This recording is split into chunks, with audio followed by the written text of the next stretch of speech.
Let's talk.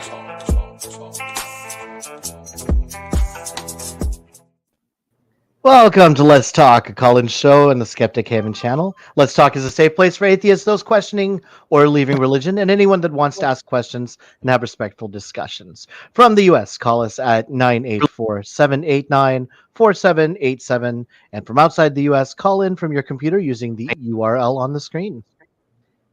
Captain Dadpool. Hi. It's been too long. It has. It really has. It's great to be sharing a screen with you. This is nice getting back into the skeptic community this way. So thank you very much for coming on here. Thank you for bringing me on here too. Yeah, likewise. Thanks for having me on. I always love coming on and having these conversations. This is good. And I haven't done a call-in show in ages, so I'm out of practice. If any apologist really wants to show somebody up, this is the show to do it. So go and call all the people and say, hey, there's fresh meat on this channel. Let's really let them have it. Anyway, so until we get some calls, we don't have any yet. We're going to just discuss the importance of the skeptic community. And have like a dual topic of how we got the Bible. So yeah, where do you want to start with that? So yay long years ago when I did my deconstruction, there was no YouTube, there was no any of this, right? I didn't have much of a community to speak of, and quite frankly, I felt like I was the only one, right? Like I was the only one in my Catholic catechism class, my entire group of like me and 60 other people, and they were all taking it seriously and they were all, doing everything. And I must have been the only one that was questioning. And boy, that made it really tough. And if there was a place where I knew people were also questioning and a place where there's a community of people who are questioning, boy, that would have made it a lot easier for me. I agree. I had a similar experience. Like I didn't know. I've only been an atheist for about 6 years now. But I never went on YouTube or anything and looked for like community or videos. Like, I went through it all on my own. And so I was quiet for like 3 years. I didn't really get plugged in with any community, and I'd like to say the community found me because I blew up on TikTok after making a video, and I was like blown away by the responses I got, and I was like, oh, there's a whole community. I'd never even heard the term deconstructing before. I didn't know this was a thing. Like sure, I knew other people had done it and gone through it, but I didn't know anything about it, much less how tight knit and how important the community was that was there to help people with that. And I think it's really cool. I've heard a lot of people say that, that they've reached out to communities or they joined communities and that helped them through this process. Like, that's awesome. I didn't do that. I should have done that, but I didn't. So yeah, I think the community is very, very important to a lot of people. When you leave your a religion, especially one that you've been so dedicated to for so long, that's your community. When you leave that, you're an outcast. You don't have anybody. A lot of people just cut ties with you. So finding a community that will like welcome you in, like, hey, we've been through that too. We know what that's like. It's helped a lot of people, and that's why I love being a part of this community so much. Yeah, and how many times have we gotten a call or something saying that community was one of the strongest aspects that they found from? It wasn't necessarily the religious beliefs or the theology itself that kept them going to church, but because that was their network, that was their social life, right? That you knew that there were going to be people who would welcome you, and this is one of the things too. Like I wish there was more of this in the skeptic community, but if you're Mormon, for example, and you are moving into an area, don't know anybody there, you've never met anyone, you know where nothing is, you can go to your ward and there's going to be a group of people who are welcoming and who will help you get acclimated in there in a way that the skeptic community doesn't really have. And so I wish that we could kind of strengthen our and bolster and gather in some ways, right? To make it a little bit easier for a community to happen. I've heard the criticism before that us atheists, we like to give people a hard shove off a cliff, but don't really give them a soft place to land. And I wish that there were more places and more communities where people can land. Yeah, I think a big part of that is that's by design, right? Like the church has monopolized community in a lot of ways. They have the history, they have the resources, the money, the backing. Like it's no problem. Like churches pop up every day, everywhere. Although a lot of them get shut down too, but it's no, like people are planting churches left and right because they have the money and the funding to do that. Hate to break it to you guys, there's not a lot of money in atheism. You know? you're not going to get rich becoming an atheist. It's just not something we do for money. That's also a good thing, though. It means it brings a lot more genuine people, I believe. As everybody in the church are money hungry. That's the stereotype, and it's true. We don't really have that problem that I've experienced. Yeah, we do not tithe to the Skeptic Haven channel. We right. We very kindly ask for donations, and you we are monetized. So yeah, send us your super chats and check out our Patreon. Yeah, you swear a blood oath in the beginning, and then that's it. That's all you do. You don't have to give any money. Just like for your firstborn, so the other atheists can eat it and have a meal. That's really the only thing we require. After that, no money. No money after that. What is okay, so this is like one of those like deeper aspects of not having a community like this, because when people do talk about us atheists as if they know what they're talking about, there is no unified front to really fight those stereotypes, right?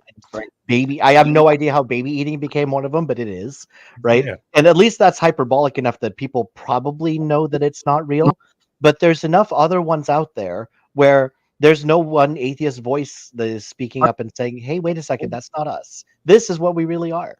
And one of the reasons, of course, is because for just about every belief, we'll find people who disagree in the atheist community, right? There is no unifying belief structure, so there is nobody to speak to that. But it does make it a little difficult to fight against the stereotypes. Yeah, the church has a lot to do with that, too. Like, they're just demonizing this minority group of atheists that they don't know anything about, don't care anything about.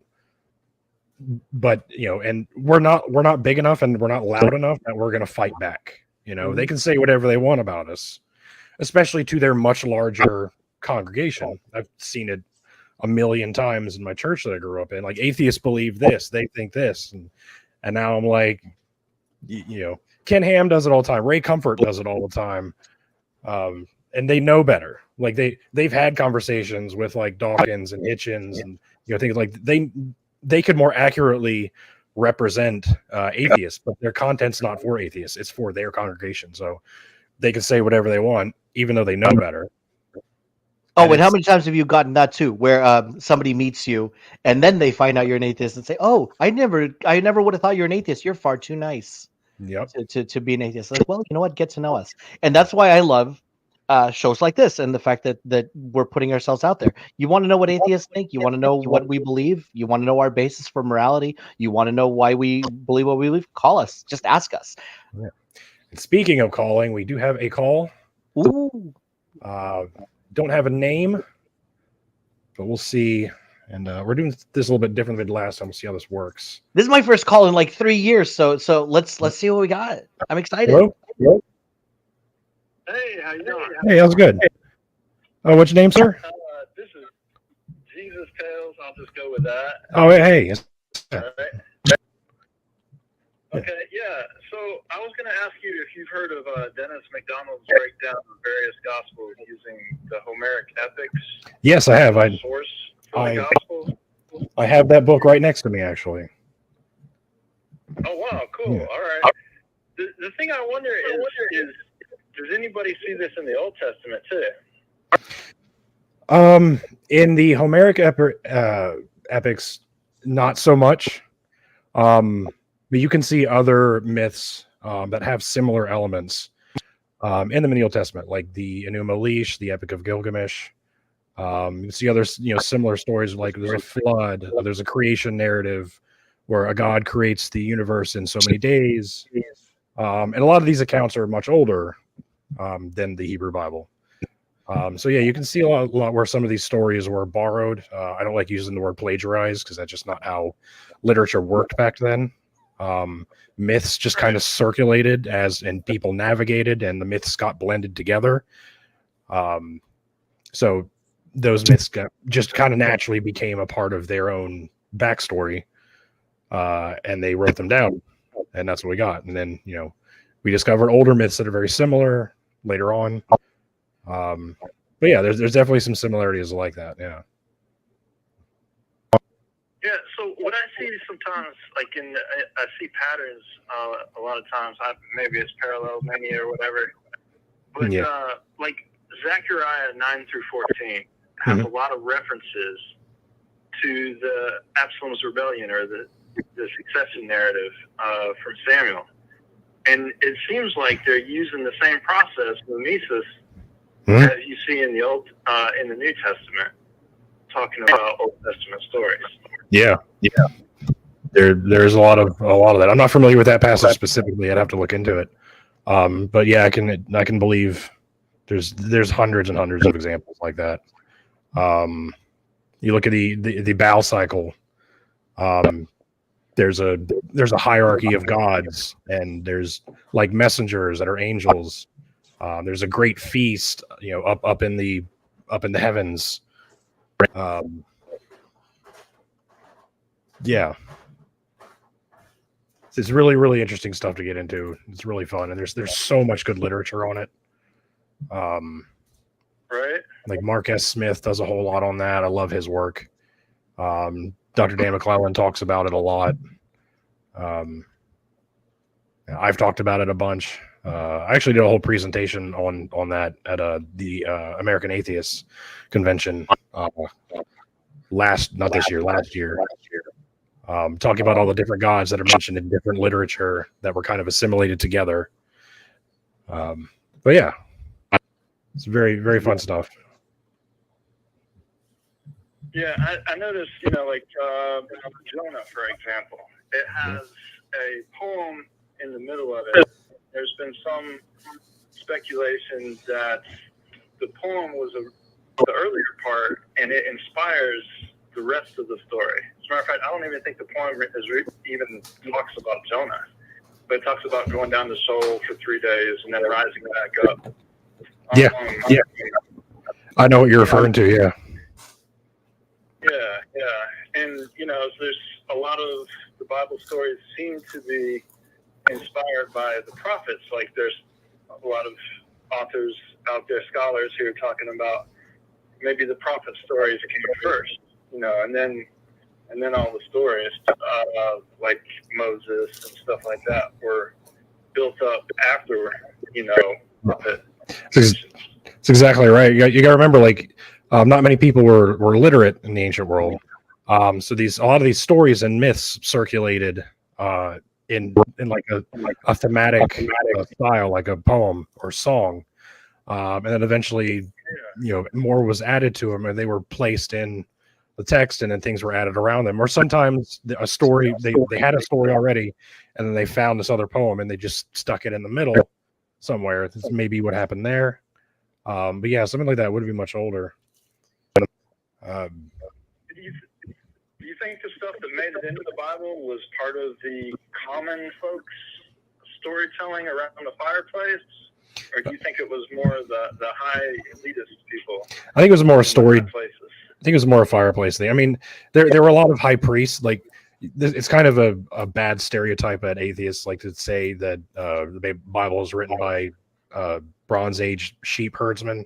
Like, no, these were these were high priests, but at the same time, these are where these stories came from and originated. There's a passage in Deuteronomy, I think 22, that encapsulates it really well. I think it's one of those verses you'll blink if you miss, but it says at that time new trade routes were chosen and new gods were chosen. So that shows like these people are they're migrating, they're trading with each other, they're meeting new people group, they're exchanging stories about the gods of their homelands. Some of those, some of them ended up dying out, some of them merged together and blended their stories together. And then, those stories would make it to the ways of the high priests, and they would either accept it or reject it based on who was joining their tribe or whatnot. And that's in a very, very tightly condensed nutshell. That's how we got a lot of the stories in the Old Testament. Gotcha. Yep. So, what I'm basically getting at is have you read any scholarship or anybody who's basically talking about Old Testament authors using something like mimesis to create other books that also made it into the Bible? You see what I'm saying? Yeah, something like Dennis MacDonald's book. I can't think of not necessarily on Homeric. Yeah. Like on other Jewish. I got you. I can't think of a single book that would kind of match Dennis's style. They're kind of like scattered through a bunch of different books. And the reason for that is because there's so much debate in the scholarship and so much that we honestly don't know that it's hard to make those from a scholarly perspective. It's hard to make these sorts of statements because you're going to get a whole lot of backlash from the scholarly realm because there's a lot of debates and a lot that we don't know. So I think that makes it more difficult to make a book like that.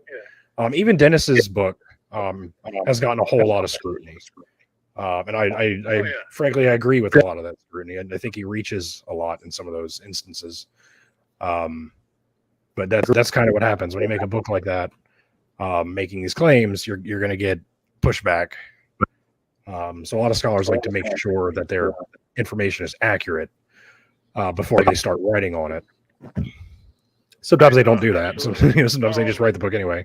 It's definitely hard to prove that somebody, this happens in the music industry today. People come up with a beat that's real similar to somebody else's beat. And how do you prove that that's original? It's really hard to prove that something came from something. But, man, if you lay down a whole bunch of evidence, that would also seem to be hard to deny it as well. Exactly. Yeah, you're right. I think a good book, just off the top of my head, would be Dr. Francesca Stravakopoulou's book, God: An Anatomy. It's it's very thick. It's very, very well written, very easy to read, very fun to read. So I highly recommend checking that out. That'll have a lot of that information in it. Yeah. So I guess one good example of where scholars have talked about or have written about one person being based on another might be like Elijah being based on Moses. Have you heard anything like that? Yeah. Elijah's supposed to be like away from him. Yeah. Like a second Moses or something. Mm-hmm. And then Paul gets, or not Paul.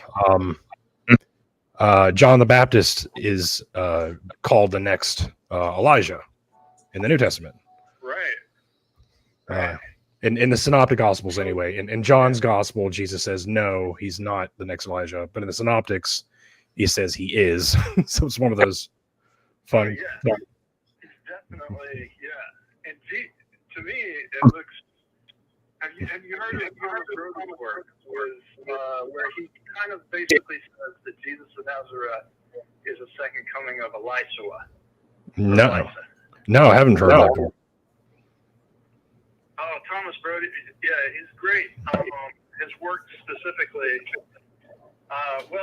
His biggest problem is that he came into the idea that there was a proto-Luke was the earliest gospel, but the main premise that's really important is that there's this idea of Jesus being the second Elisha, because Elisha healed the blind and raised the child from the dead and healed leprosy Yeah.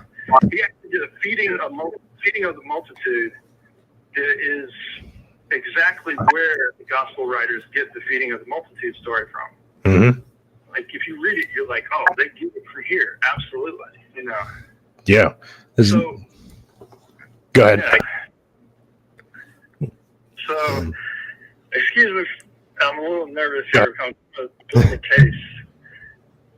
And I apologize for using your show for it. But, so you got a Moses where there's a second coming of Moses with Elijah. And then you sort of have a third coming that is John the Baptist. Mm-hmm. Right? Well, you also have, Moses gives the Spirit to Jesus, son of Nun. I call him Jesus because Joshua, the name means Jesus. Mm-hmm. So Moses gives the Spirit to Jesus, son of Nun, right there at the Jordan River, just on the east side of it. Elijah gives Elisha the Spirit just on the east side of the Jordan River, right across from Jericho. The same place, exactly the same place. Yeah, and could John the Baptist baptizes Jesus right there in the Jordan River. Mm-hmm. And it's the Spirit right there.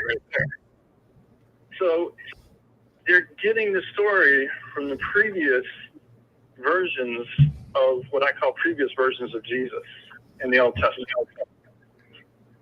Yeah, that's one way you could say it. Yeah. Yeah.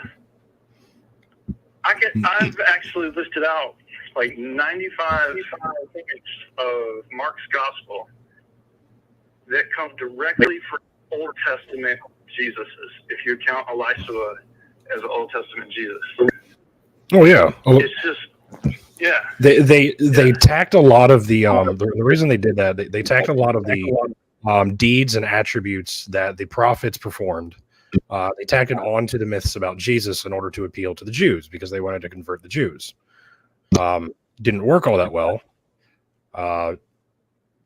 Paul says so much because Jesus was crucified. It's the cross is a stumbling block to the Gentiles.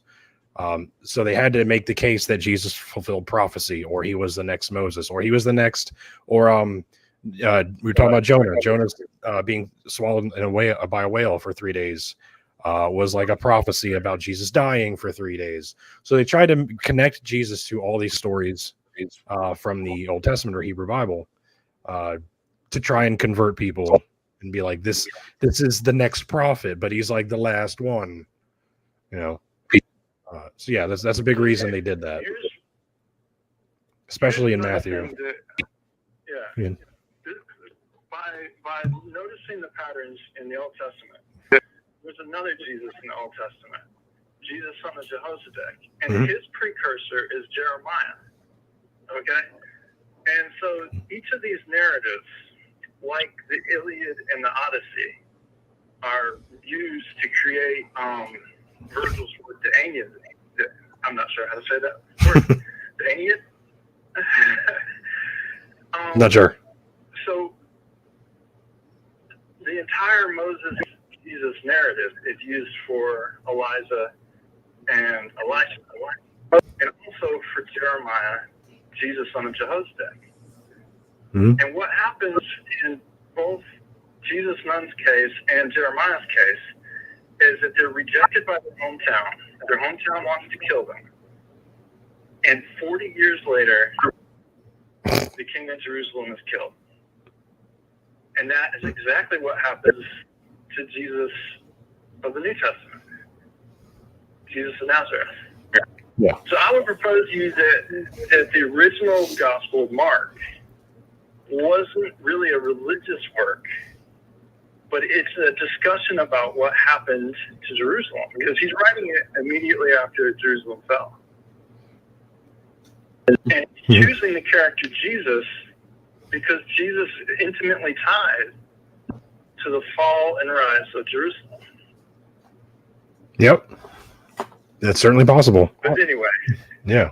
You're good. You've definitely done your homework, and definitely encourage that. Yeah. I am gonna let you go though because I've had you on here for 15 minutes, so I want to give other callers a chance. All right, yeah. But yeah, I appreciate you're obviously doing some homework. Keep going. That's good stuff. I like to hear that. All right, thanks. All right, man. Have a good one. Appreciate you calling. Oh, that's good. That gave me homework too. I'd never even heard of Karen Armstrong's book, A History of God, has been gathering dust on my bookshelf for a very long time right now. And I got a book too. So. Yep. That's a good one too. I don't think I ever finished that one actually. I need to. But this is one of the things that actually triggered part of my deconversion was in realizing how many of these stories had so many similar themes to it, and how it seemed to be more about creating a really sticky, memorable message rather than recording, to coin a phrase, gospel truth. Yeah. Yeah, that's similarly. Those are familiar with my stories. It was my education that led me into deconstructing, and really it was the sort of like linchpin for me was learning that the Gospels weren't written by eyewitnesses, because I was always taught that they were, which is a problem already by itself. But then, in Bible college, you learn like, no, there's absolutely no way that they were written by Jesus' disciples. So like, oh man, like that was a problem for me. Like I already had questions, but I was able to like ignore most of the, questions that would pop in my head, which I think the church trained you to do very well. Mm-hmm. Just have faith. That's the devil, like trying to warp your mind or whatever shit they come up with. But yeah, once I got that, I was like, I can't ignore this anymore. I have to ask these questions. And once you started, I just couldn't stop. And I was like, and it's not just the start asking; it's the start asking and not getting any really good answers. Right? You get dismissal, and you get I'm sure there's a good answer for it somewhere. We just don't know it yet. And oh, hey George. But the other thing that got me is that beliefs about theology spread more like a philosophy or an art movement rather than a discovery of objective truth, right? Like one of the big things for me was concurrent discoveries. Like you can see all over history that people came up with, for example, how to smelt iron, in similar ways. Like different groups of people discovered it at the same time without ever communicating with each other. The problem with any theology that I've ever seen is you're never going to see like spontaneously somebody in the middle of South America who came up with Christian doctrine, like exact Christian doctrine, and discover it in the same way that they would discover, hey, okay, this is how fireworks work. Yeah. So the lack of independent discovery about theological anything was a big one for me. Yeah, similarly, whenever if you read any of the literature that's like the early Christians are writing before we get the Bible, because there's a lot, like they argued a lot. Like they had different books, like the Marcionites used Matthew, but Matthew was missing the first 2 chapters. The Ebionites used Luke. There's a Gnostic group, the Maximinian Gnostics. Anyway, they use John. So like they all have and they're all arguing with each other using these books. Is one of the one thing I want like everyone to understand when it comes to the Bible and how we got the Bible is these theologies were developed first, and then books were chosen. That's because there's a whole lot more books than just the 22 that we have in the Bible, in our Bible today. There were a whole lot more, and they argued about which books to use. We have records of them. So they came up with the ideas, and the ideas that won were how the books were chosen to support what they already decided they believed anyway. And that took like 300 years.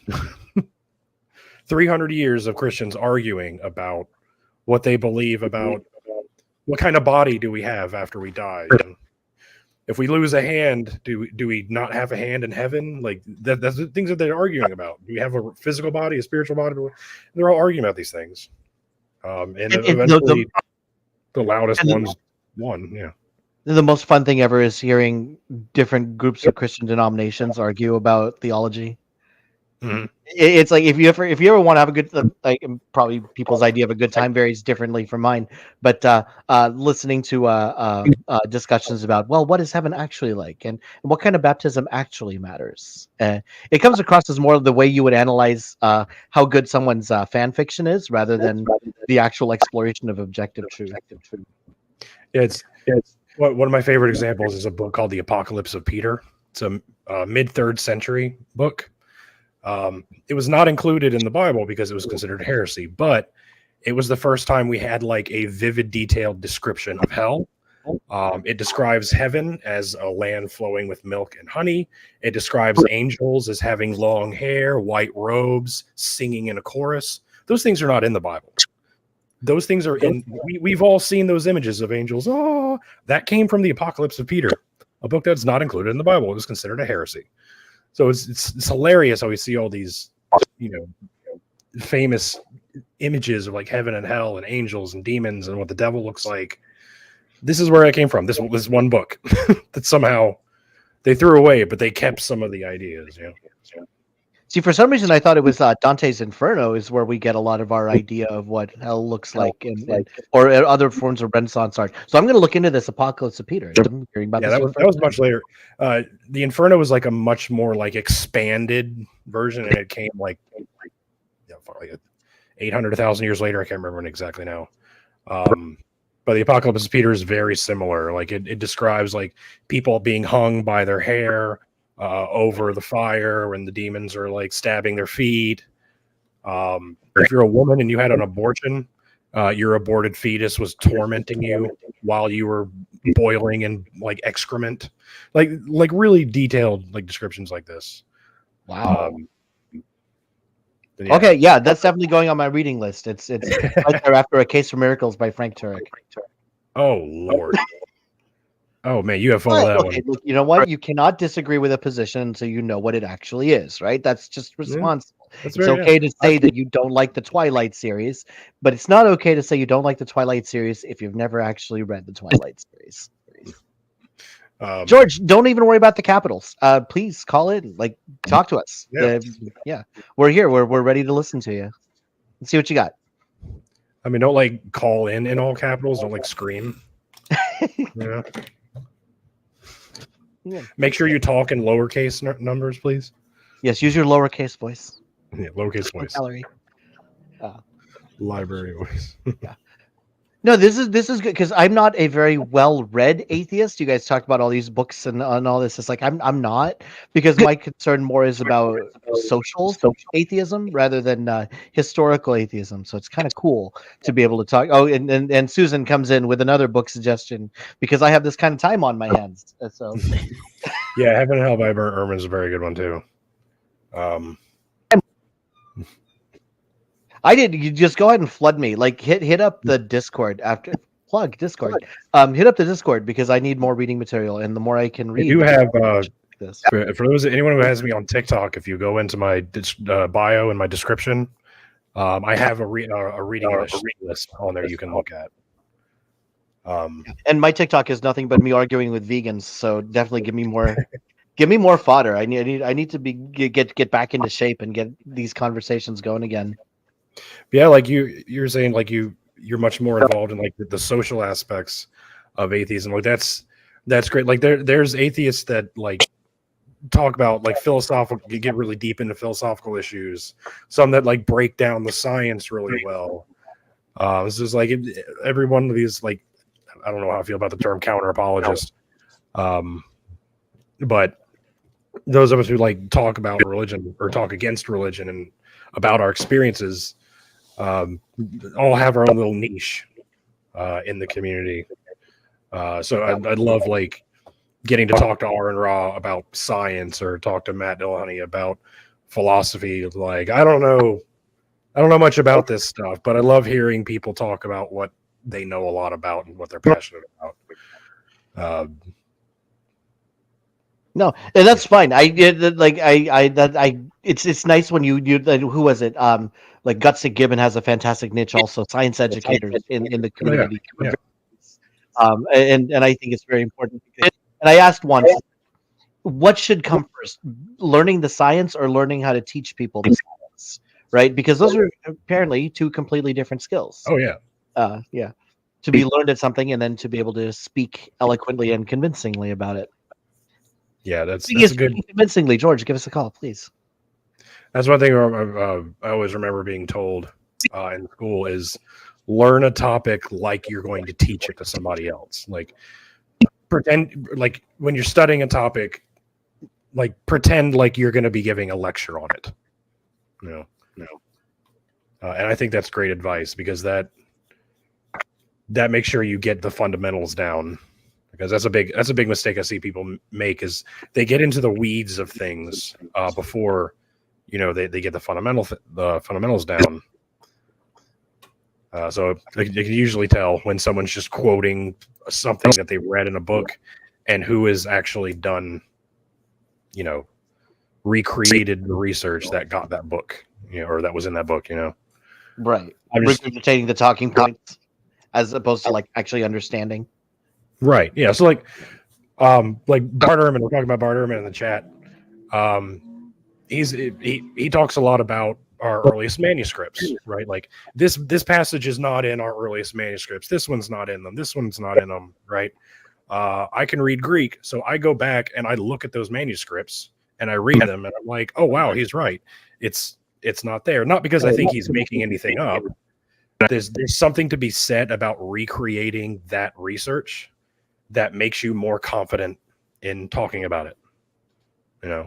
Like I'm not just repeating something that Bart Ehrman said.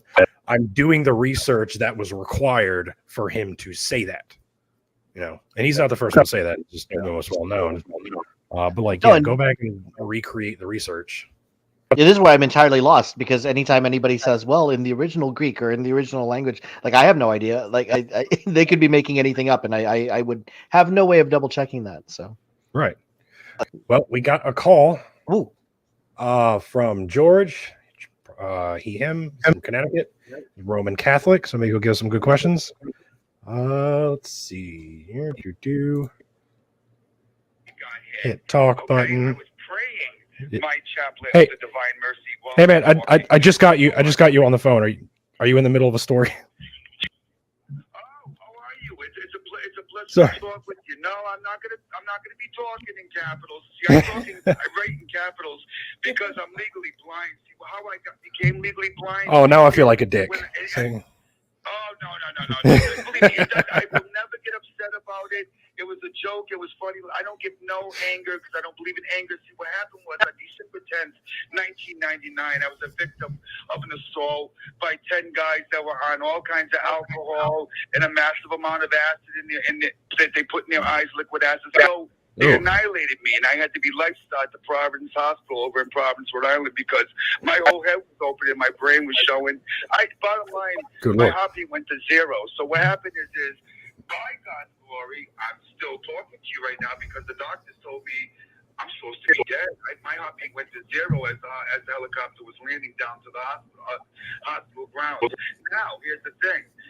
I didn't have a broken bone. I didn't have a concussion, a coma, none of it. But something did happen in my head where it shook loose.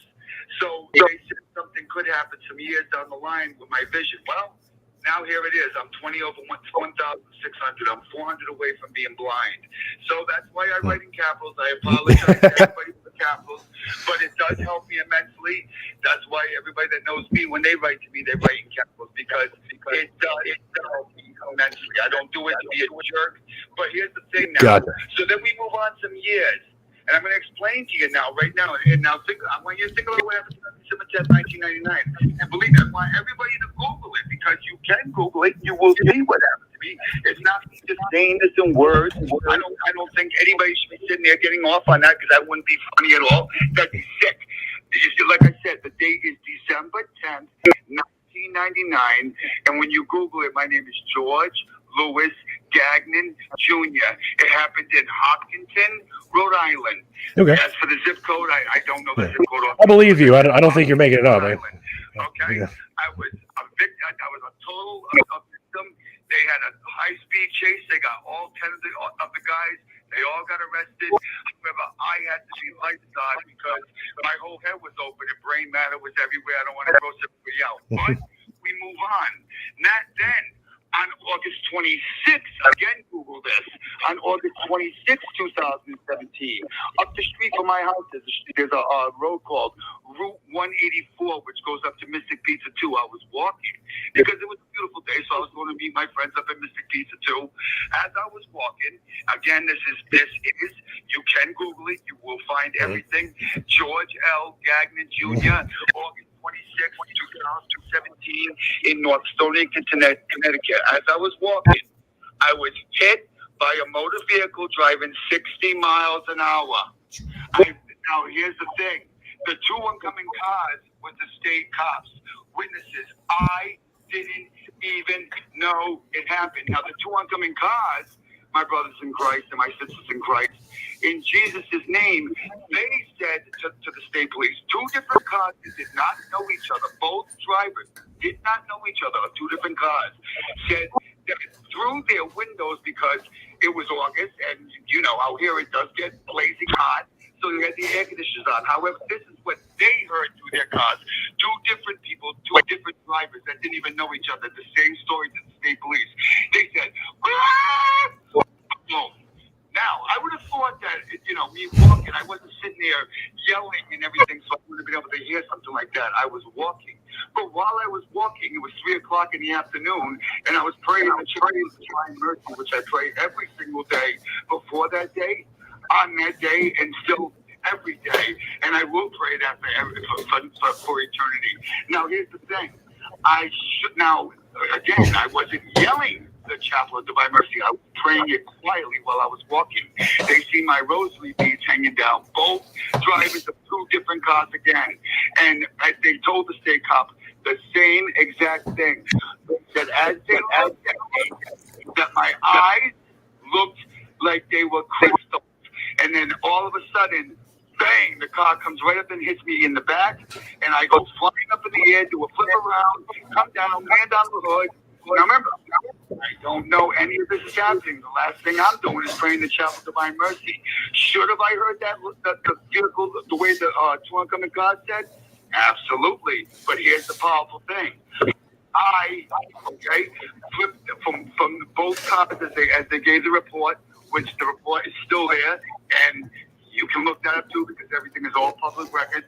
I get hit from behind. I go flying up in the air. I do a flip around like I'm some stuntman. Come down and take the whole windshield out with my back and the back of my head and everything coming across it from the hard hit coming down. The car still driving with me on the hood, but they both put their arms out the window and said, "We got your plate." And he hit the brakes. I go flying off, flinging the ground again after just getting pounded from the back and flying up in the air and flipping around and taking this windshield. Then, as I hit the ground, now 911's on its way, and the state police are come before even the EMT gets there. Now, here's the thing. The state police, I'm a bloody mess all in the road.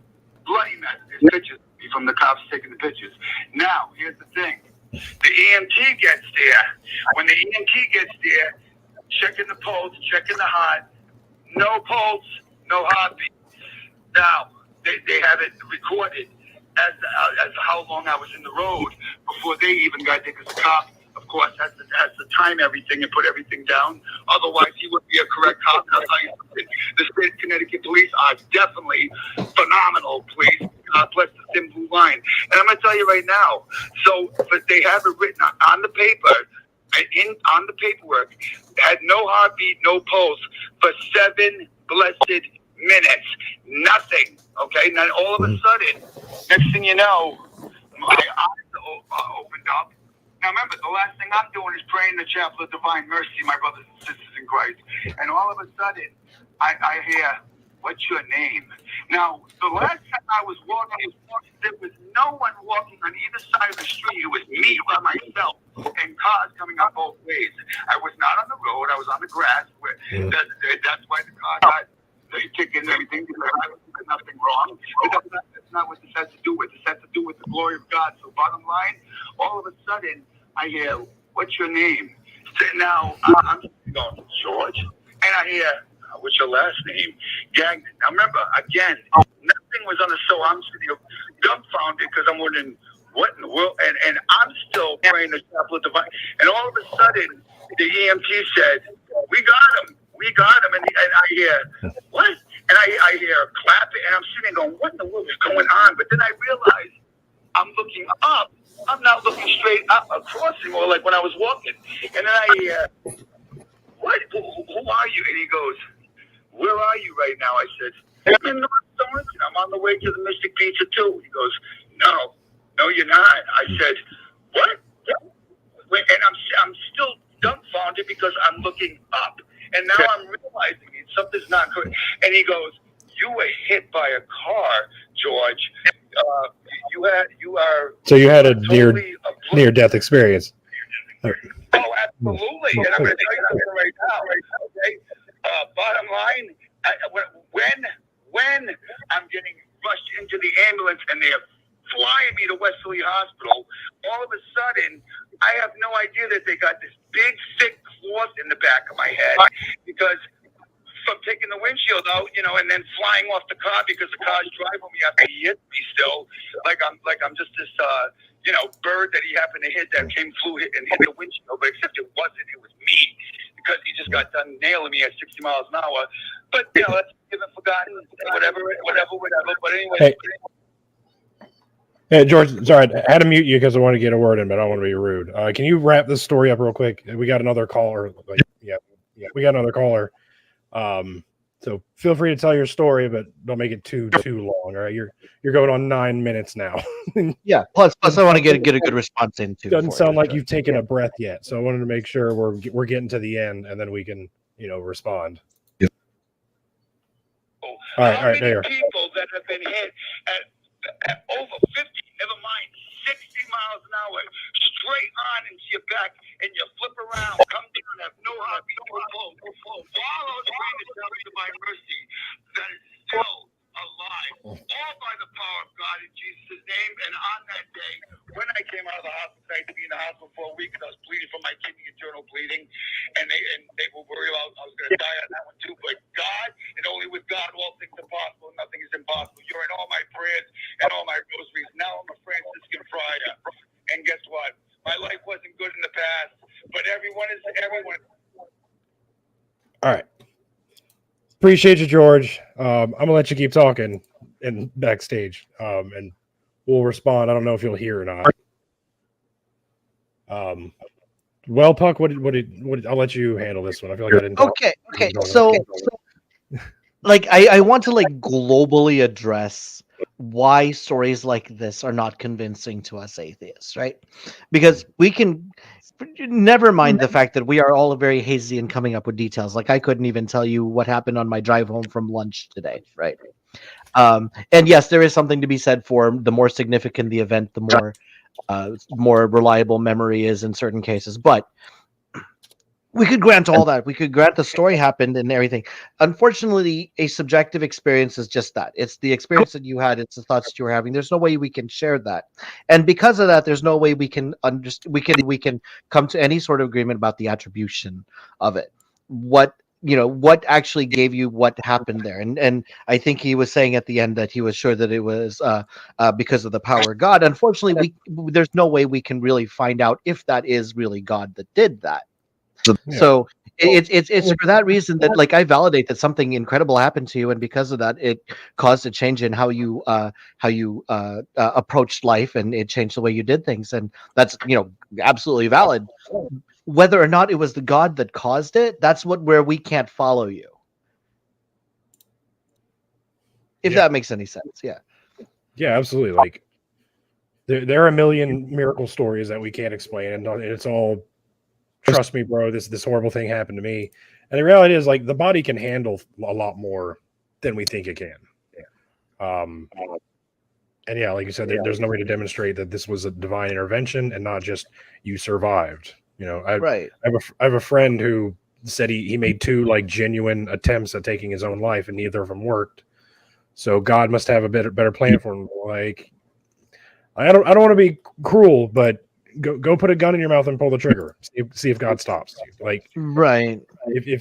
if your suicide attempt was not successful, maybe you didn't try hard enough. I don't know how to say that without it sounding that way, but you see what I mean. Like, if you wanted to die, there are ways to make sure that happens, and you didn't do any of those things.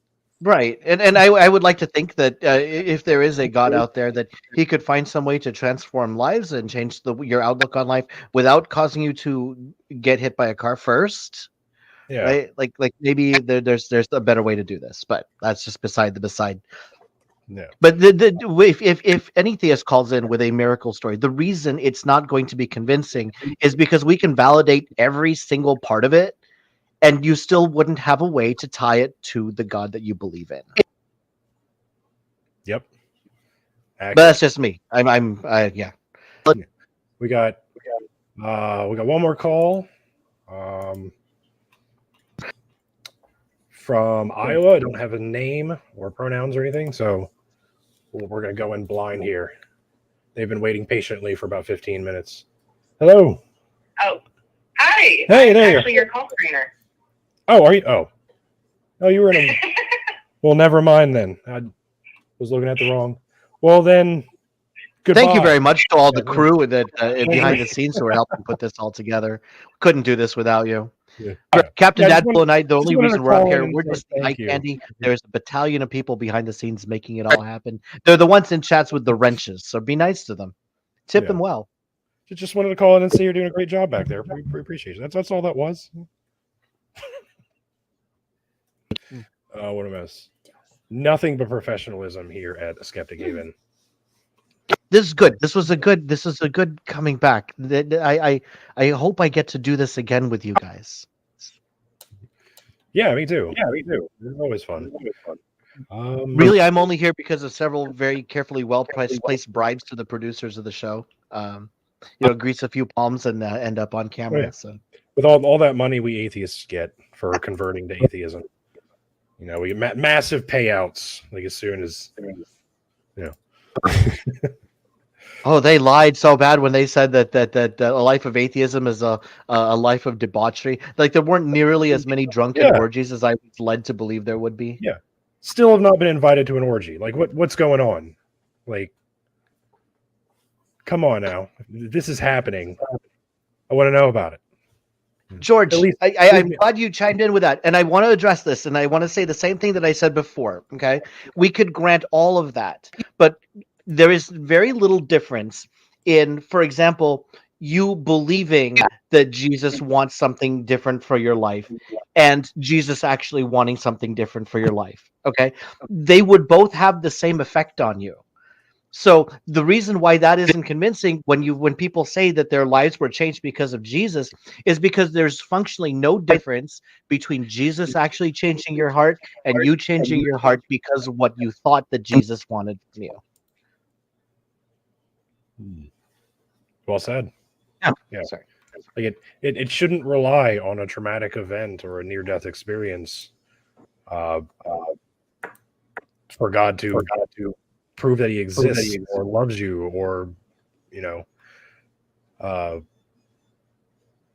yeah. Oh, and not just that, but you can read the right book and it'll change your life. I've played video games that have changed my life. Okay, and changed the way I see things. So, to say, well, I was this kind of person and nothing would have changed me. You don't really know that, and I get it. There's something more powerful about a divine authority that says it to you, but really, people can be moved for a large number of reasons. So I get that you attribute it to that, but it's hard for us atheists to meet you there because number one, you can't demonstrate that Jesus actually told you that. And number two, the idea of Jesus would have affected you in the same way as the real Jesus would have. So it's hard to say which one actually happened. Yeah. And it also has I'm assuming this happened in America, right? And you say this is Christianity is the largest religion here. Like everybody here knows the gospel of Jesus. Like, so when something like that happens, you're going to immediately associate that with Christianity. If you were a Muslim in the Middle East, I think Allah just performed that miracle. If you're a Buddhist, you would think the universe created that miracle for you, or whatever. And hey, if you lived 2,000 years ago before Jesus was even born, you would think one of the Greek gods performed that miracle, because there are other gods who they thought performed miracles long before Christianity was even a thing. It was all, these miracles were all associated with the national gods, whether Greece, Rome, Africa, wherever. They're all performing miracles for people who have near-death experiences and things like that. But now suddenly it's all about Jesus. Like, that's by design, brother. It's by design. Yeah. Well, you got anything else, Buck? Other than like, I really, really want to have more of these conversations. So throw them at me. Find us. Go join our Discord, because we'll be happy to continue the conversation there. Right? Like the reason I like doing these shows is not because these are like the end all be all conversations, but because I want the conversations to continue. Right? So George, if you want to engage with us further, there are means of doing so. If anybody who is not George is watching this in the future and wants to engage with us and has something to say, please do so. And I personally, like, I am bored, okay, and I have plenty of time. So if you go in there and reach out and say, "Hey, Puck," I'll continue the conversation with you happily. Sounds good. I think that's a good place to wrap things up if we're ready to do that. Absolutely. This is wonderful. I enjoy sharing a screen with you. Would happily join you again. We got to talk more about some of this history stuff that you got, because I love history. And it sounds like you've got a wealth of it. Definitely send me more reading material. Absolutely. All right. Well, that's going to be it for us. I guess. Thanks everybody for watching. Yeah. Was there an outro? Oh, that's right. This is Skeptic Haven. Let's talk.